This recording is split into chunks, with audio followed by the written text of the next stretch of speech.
Hello Pilates enthusiasts, Julia Hartstein here again.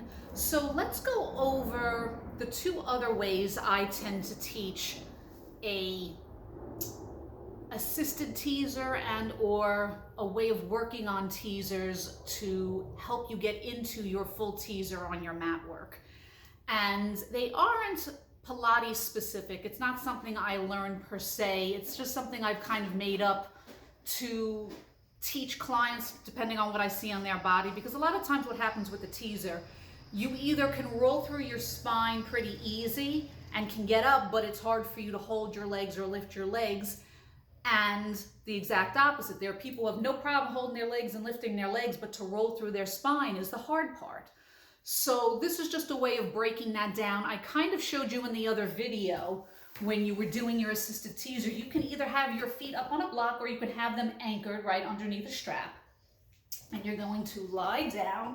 And this is basically the same thing, right? You can have your hands here or here, and you want to roll up to the diagonal that you would find, right? You don't want to keep rolling past the point because it's similar to the roll up, because really all your teaser is your roll up, the full piece folding in half.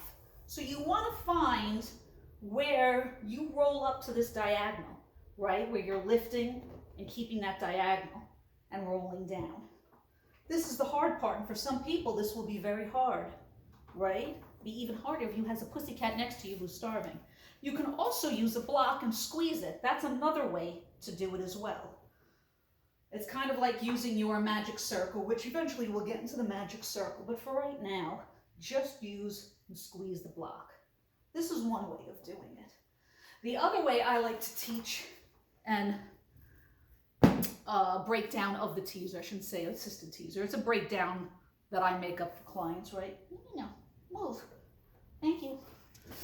Is the whole point when we're stretching our legs out to a working level. I'm not sure this is going to work this way. Let's see. Particularly when I have to dodge a pussycat. Yeah, you knocked yourself off, didn't you? So you want to work on where your legs come out to a working level, because this is not easy for people. So what you can start with is hand over hand behind your head. And then just try stretching your legs out, right? Because we talked about working level. It's how low you can keep your legs and your back flat at the same time, right? I don't have an issue doing that, but it took a lot of work to get there because it was very hard for me. I would sway my back. What you want to work on is stretching your legs directly out where your eyes are and trying to get them as straight as possible, and then bringing them back in and stretching them out. This is your double leg stretch, basically, right? We're not moving the arms, but that's what that is. And then once you have that, then you can roll up and you have what will next be your teaser one. Those are ways I like to break it down. Try them, let me know how you're doing. If you have trouble with one or the other, I would love to troubleshoot and help out. And I would love to hear you if you've tried this and it's helping you.